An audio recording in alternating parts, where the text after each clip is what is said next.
Assalamualaikum warahmatullahi wabarakatuh. Selamat siang. Di sini kami akan menyampaikan prarancangan pabrik minyak kayu putih dari daun kayu putih.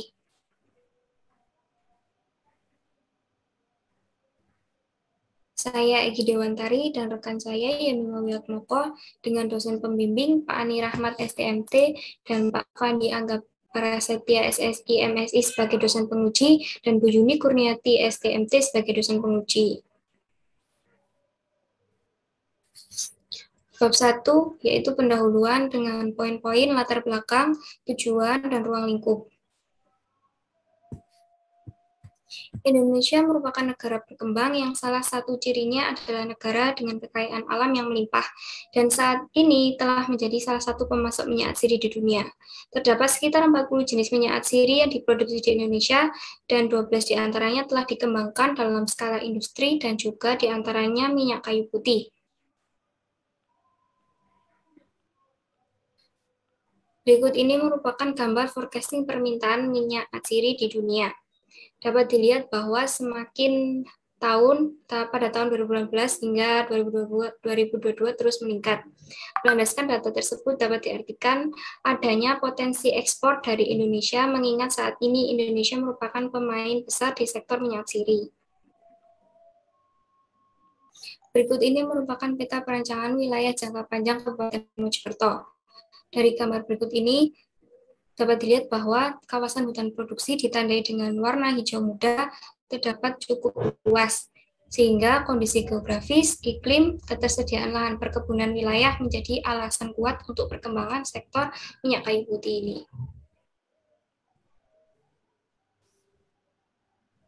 Realita penerimaan produk minyak kayu putih di masyarakat yang luas, kenaikan ramalan permintaan atsiri dunia, dan penyesuaian wilayah. Rencana pendirian pabrik minyak kayu putih ini sangat berpotensi untuk direalisasikan.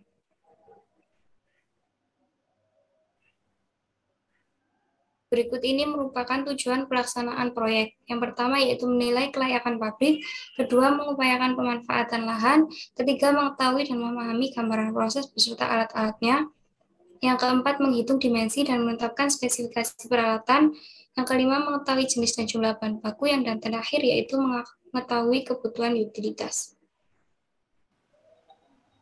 Kemudian bab kedua ada seleksi dan uraian proses. Di sini terdiri dari 3 subbab yaitu jenis-jenis proses, pemilihan proses, dan uraian proses. Jenis-jenis proses untuk minyak kayu putih yaitu ada 3. Yang pertama, water distillation. Bahan yang akan dilakukan proses penyulingan memiliki hubungan langsung dengan air mendidih, seperti gambar yang tertera. Kemudian proses yang kedua ada water and steam distillation. Bahan baku tidak bersinggungan secara langsung karena terdapat saringan di atas air. Dan yang ketiga ada direct steam distillation. Tidak terjadi kontak sama sekali antara air dengan bahan baku maupun api. Kemudian dari 3 proses tersebut akan dibandingkan, di mana nilai tertinggi akan kami pilih sebagai proses pabrik minyak kayu putih kami. Berdasarkan hasil perbandingan pada tabel berikut atau tabel yang tertera, proses yang akan kami pilih yaitu proses direct steam distillation dengan nilai 990, yaitu nilai yang tertinggi. Kemudian ada deskripsi proses. Prarancangan pabrik minyak kayu putih dengan proses destilasi uap memiliki tahapan proses sebagai berikut. Yang pertama, tahapan pembuatan uap atau steam generation. Yang kedua yaitu tahapan destilasi dengan uap air, direct steam distillation. Yang ketiga tahapan pendinginan dan pemisahan air dan minyak. Dan yang terakhir ada tahapan purifikasi atau permurnian minyak. Berikut ini merupakan tahapan destilasi dengan steam yang akan kami pakai. Yang pertama steam generation. Air dari proses water treatment akan dialirkan ke deaerator. Kemudian air keluar dari deaerator akan dimasukkan ke dalam boiler untuk mengubah air menjadi steam. Steam yang terbentuk akan dialirkan menuju steam distillation tank untuk digunakan dalam proses penyulingan daun. Kemudian, tahap yang kedua yaitu penyulingan daun dan pemisahan. Daun kayu putih dialirkan menuju 2 tangki destilasi yang beroperasi secara bersamaan dalam satu waktu. Proses steam distillation berlangsung selama 3 jam untuk 1 kali proses. Hasil ekstraksi berupa uap air dan minyak kayu putih dikondensasikan dalam kondensor.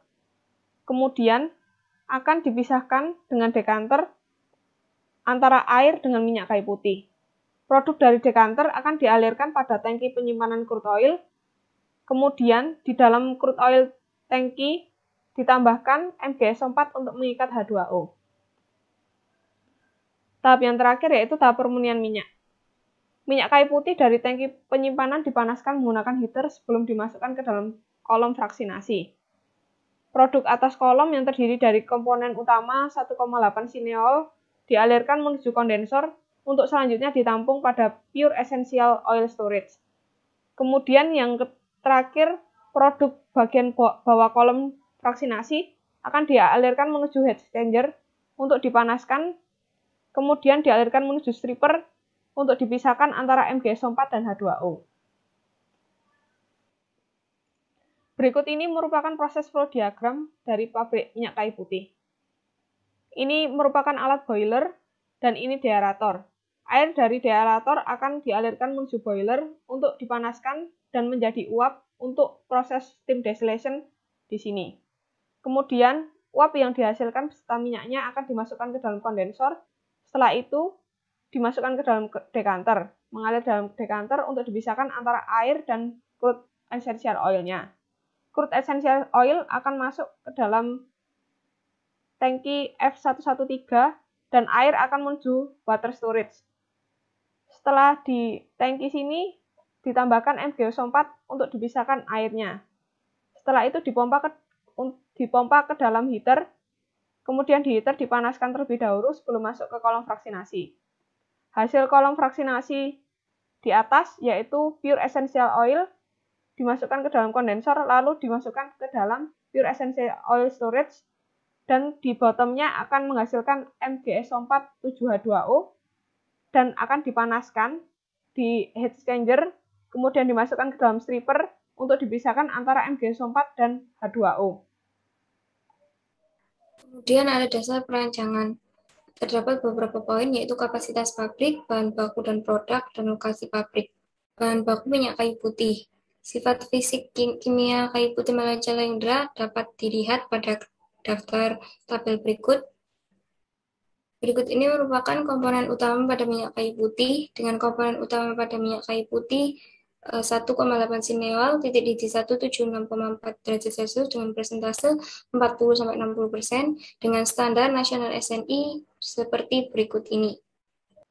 Berikut ini merupakan peta lokasi perencanaan pabrik minyak kayu putih di Desa Cendoro, Kecamatan Dawar Belandong, Kabupaten Mojokerto. Kemudian ada dasar pertimbangan lokasi pabrik, di mana luas lahan tanaman perhutani KPH Mojokerto, minyak kayu putih dengan luas lahan 2015 yaitu 204,3 hektar, dan tahun 2016 411,3 hektar, dan 2017 yaitu 369,2 hektar. Berdasarkan keterangan dari Bapak Ilham selaku Kepala KRPH Kemlaki, teknik penanaman tanaman kayu putih, menanam kayu putih berjarak 3 kali 1 meter atau terdapat sekitar 3.333 pohon tiap hektarnya. Dengan asumsi luas lahan di tahun 2015 akan terdapat 679.932 pohon kayu putih yang telah tersedia. Dengan produksi 5 kg per pohon dan rendemen minyak kayu putih yang dapat dihasilkan sebesar 0,625%, di mana artinya ada potensi 21.247 kilo tiap 6 bulannya. Kemudian ada dasar-dasar penyusunan neraca massa dan energi, terdapat 2 poin yaitu neraca massa dan neraca energi. Yang pertama yaitu neraca massa dengan waktu operasi 330 hari per tahun dengan kapasitas 250 ton per tahun dengan down storage dengan total fraksi massa 100% dengan laju air massa dengan total 10.648 kg per jam. Kemudian ada neraca massa. Yang pertama pada steam distillation tank, di mana dengan total input yaitu 5.324 kg per jam. pada stream 3 yaitu 9.982 kg per jam, pada outputan stream 7 yaitu 5.880 kg per jam, dan output pada stream 5 yaitu 9.426 kg per jam. Kemudian ada persamaan reaksi. Persamaan pertama yaitu C10H20O7P2 akan terpecah menjadi C10H16 plus H4O7P2. Persamaan yang kedua yaitu C10H16 plus H2O akan terbentuk menjadi C10H18O. Dan persamaan-persamaan lainnya. Kemudian pada T2, neraca massa yaitu dengan total input 11.722,6 dan outputnya juga 11.722,6. Dan neraca massa pada T3 dengan total 1.256 untuk input dan output juga 1.256. Berikut ini merupakan neraca massa pada kondensor dan alat dekanter, di mana dari kondensor akan menuju dekanter ditunjukkan bahwa neraca massa sudah balance, yaitu dengan input 18.851,3 dan outputnya juga 18.851,3. Kemudian ada neraca massa dari crude essential oil storage, yaitu ditunjukkan sudah balance dengan input 46,6 dan outputnya 46,6. Dan untuk MgS4 storage juga sudah balance dengan input totalnya 57 dan outputnya juga 57. Di sini di crude essential storage akan terjadi reaksi hidrasi, yaitu MgSO4 plus H2O menjadi MgSO4 7H2O. Kemudian ada neraca massa dari kolom fraksinasi dengan total input dan output sudah balance, yaitu senilai 46,6. Kemudian ada kondensor dengan total input dan output sudah sesuai, yaitu input 35 dan stream 2468. Dan kemudian output pada stream 2335 dan output 68. Kemudian ada neraca massa dari pure essential oil, yaitu dengan total input 35 dan output 35. Kemudian heat exchanger dengan totalnya sudah balance, nilai input yaitu pada stream 3212 dan stream 3519, pada output 3312 dan output pada stream 34 yaitu 19. Kemudian ada stripper dengan total neraca massa sudah balance, yaitu senilai input 12 dan output 12. Kemudian ada deaerator dengan total input dan output sudah balance, senilai 19.993. Dengan persamaan reaksi MgSO4 7H2O menjadi MgSO4 plus H2O. Kemudian ada neraca energi.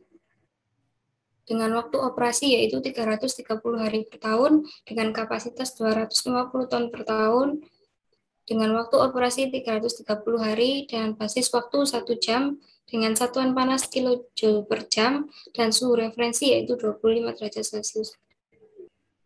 Kemudian ada neraca energi dari steam distillation tank dengan persamaan reaksi seperti berikut ini.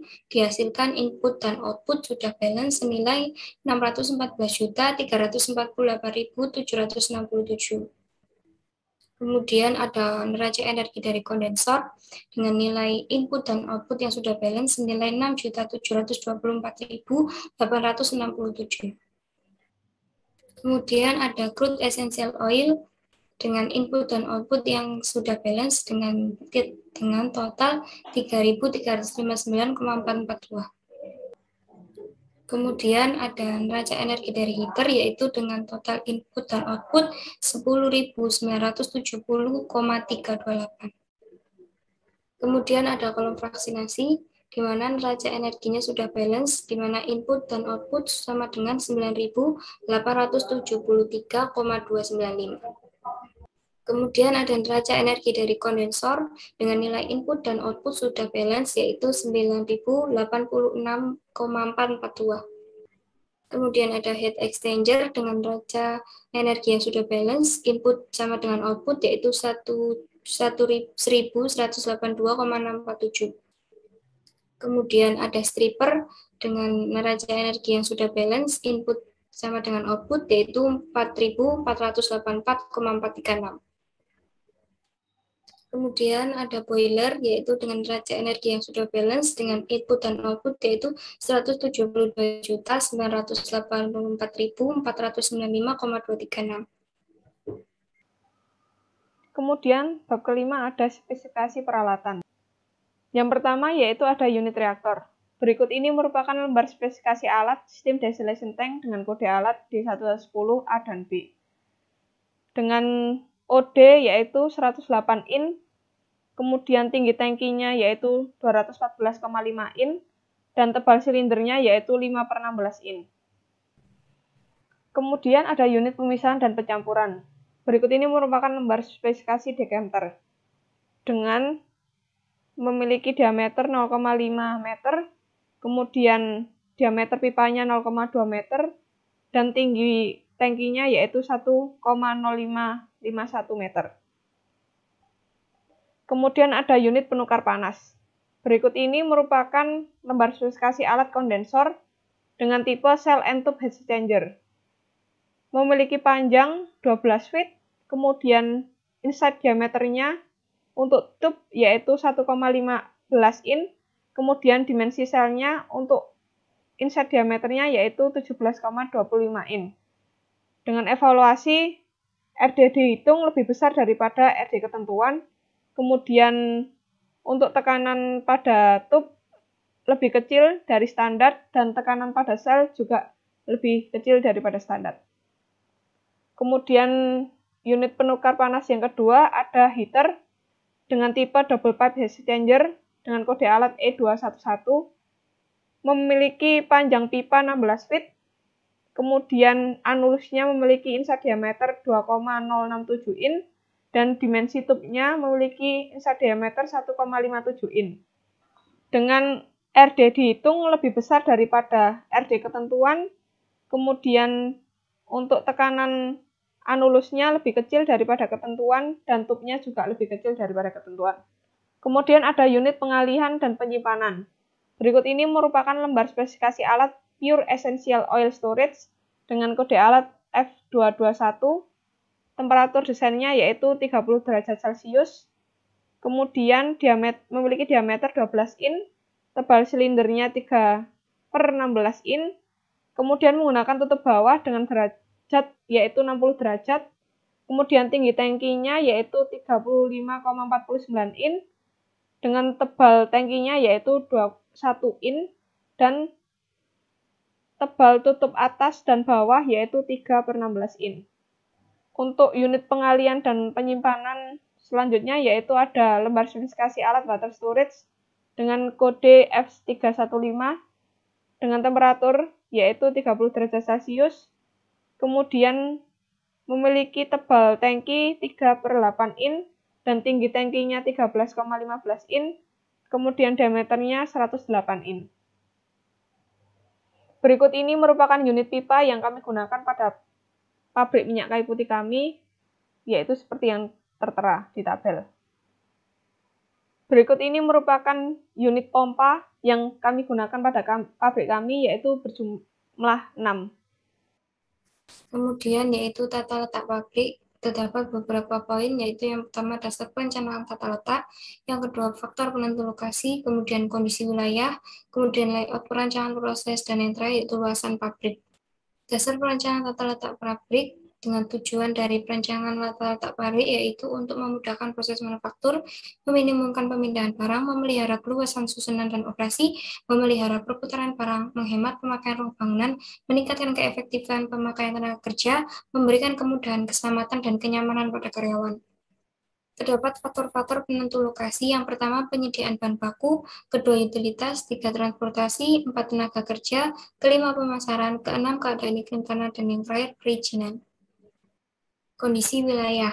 Pabrik minyak kayu putih dari daun kayu putih ini direncanakan berlokasi di daerah Kabupaten Mojokerto, tepatnya di Kecamatan Dawar Blandong, Provinsi Jawa Timur. Berikut ini merupakan kondisi wilayah dari Kecamatan Dawar Blandong, Kabupaten Mojokerto. Kemudian ada tata letak pabrik. Terdapat faktor-faktor penentuan tata letak. Yang pertama, letak peralatan produksi ditata dengan baik. Yang kedua, letak peralatan harus mempertimbangkan faktor perawatan dan pemeliharaan yang memberikan area yang cukup dalam pembongkaran dan penambahan alat bantu. Yang ketiga, alat-alat yang beresiko tinggi harus diberi ruang yang cukup. Kemudian, jalan di dalam pabrik harus cukup lebar dan memperhatikan faktor keselamatan manusia. Yang kelima, letak alat-alat ukur dan alat kontrol harus mudah dijangkau oleh operator. Dan yang terakhir, letak kantor dan gudang sebaiknya tidak jauh dari jalan utama. Berikut ini merupakan tata letak pabrik dari minyak kayu putih dari daun kayu putih. Kemudian ada tata letak perancangan proses. Yang pertama, kecelakaan manusia dan kerusakan properti disebabkan oleh kebakaran atau peledakan. Yang kedua, biaya perawatan. Yang ketiga, jumlah karyawan yang dibutuhkan untuk mengoperasikan pabrik. Yang keempat, biaya operasi. Yang kelima, biaya konstruksi. Yang keenam, biaya operasi. Dan yang terakhir, biaya ekspansi dan perencanaan pengembangan. Terdapat beberapa pertimbangan lain di dalam tata letak alat diberikan sebagai berikut ini. Yang pertama, penempatan fire heater harus mempertimbangkan unit lain yang mengandung material mudah terbakar. Kemudian, pada peralatan yang berpotensi dapat meledak, seperti reaktor-reaktor kimia, digunakan di dinding penahan ledakan apabila tidak tersedia ruangan jarak yang cukup. Kemudian, penempatan pompa dan kompresor pada lokasi tertentu apabila menangani bahan yang mudah terbakar. Kemudian, tangki penyimpanan harus disusun di dalam suatu kelompok sedemikian. Kemudian, tangki penyimpan harus ditempatkan berlawanan dengan arah angin atau pada suatu area lain. Kemudian, tangki penyimpan ditempatkan jauh dari area unit proses. Lalu, tangki penyimpan harus dilengkapi dengan tanggul pengaman, dan yang terakhir, jarak antar tangki harus dipertimbangkan. Berikut ini merupakan layout perancangan proses. Berikut ini merupakan luasan pabrik dari pabrik minyak kayu putih dari daun kayu putih. Kemudian yang ketujuh ada struktur organisasi. Yang terdiri dari 5 subbab, yaitu yang pertama struktur organisasi, yang kedua jumlah karyawan, yang ketiga tingkat pendidikan, yang keempat jam kerja, dan yang terakhir ada gaji karyawan. Berikut ini merupakan struktur organisasi dari pabrik minyak kayu putih dari daun kayu putih. Kemudian ada jumlah karyawan. Karyawan yang bekerja pada pabrik minyak kayu putih dari daun kayu putih yaitu dengan total 44 orang. Berikut ini merupakan tingkat pendidikan dari pekerja yang akan bekerja pada pabrik minyak kayu putih dari daun kayu putih. Kemudian berikut ini adalah tabel pembagian regu tiap shift. Dengan keterangan P itu sama dengan pagi, S sama dengan siang, M sama dengan malam, L sama dengan libur. Jam kerja tersebut dapat berubah dari waktu ke waktu sesuai dengan kepentingan operasional perusahaan. Kemudian, yang tentunya dengan mengindahkan peraturan perundang-undangan. Berikut ini merupakan jam kerja pada pabrik minyak kayu putih dengan perincian jam kerja non-shift adalah sebagai berikut. Pada hari Senin sampai Kamis, yaitu pukul 08 sampai 16 WIB dengan istirahat 12 sampai 13 WIB. Kemudian, pada hari Jumat dengan jam kerja pada pukul 08 WIB sampai 16 WIB dan istirahat 12 sampai 13. Dan pada hari Sabtu pada pukul 08 sampai 16 WIB untuk jam kerja dan istirahatnya pada pukul 12 sampai 13. Ketentuan jam kerja untuk karyawan shift adalah sebagai berikut ini. Shift 1 yaitu pada pukul 7.30 sampai 15.30 WIB. Shift kedua yaitu pada pukul 15.30 sampai 23.30 WIB. Shift yang ketiga yaitu pada pukul 23.30 sampai 7.30 WIB. Kemudian ada gaji karyawan. Berikut ini merupakan gaji karyawan pada pabrik minyak kayu putih. Sesuai dengan jabatannya masing-masing, gaji karyawan adalah berbeda-beda. Dengan total yaitu 4.578 juta. Kemudian bab 7 yaitu analisis ekonomi. Berikut ini merupakan total capital investment atau TCI. Direct cost-nya yaitu 51.521.717.896 rupiah. Untuk indirect cost-nya yaitu 44.559.323.586 rupiah. Kemudian untuk WCI-nya yaitu 24.260.260.370 rupiah. Kemudian FCI-nya yaitu 96.081.041.482 rupiah. Kemudian dengan total product cost atau TPC yaitu Rp45.850.7.171 Berikut ini merupakan analisa ekonomi. Yang pertama ada POT, buyout time sebelum pajak 4,04 tahun, lalu setelah pajaknya 4,75 tahun, kemudian ROI-nya yaitu 14,71% sebelum pajak, dan setelah pajak 11,03%. Kemudian nilai BIP-nya yaitu 59,84%, dengan nilai IRR 41,25%, dan nilai SDP 24,37%. Jumlah uang yang diperoleh dalam waktu 10 tahun. Berikut ini merupakan grafik profit after tax, di mana profit after tax dari tahun ke tahun yaitu semakin naik, begitu pula dengan kumulatif cash flow-nya semakin tahun semakin naik. Yang terakhir yaitu kesimpulan, dapat dilihat pada analisa kelayakan terdapat ROI, BOT, BIP, SDP, dan IRR bahwa memiliki keterangan layak, sehingga pabrik minyak kayu putih dari daun kayu putih layak untuk didirikan. Terima kasih, sekian dari kami. Apabila ada salah, mohon maaf. Wassalamualaikum warahmatullahi wabarakatuh. Selamat siang.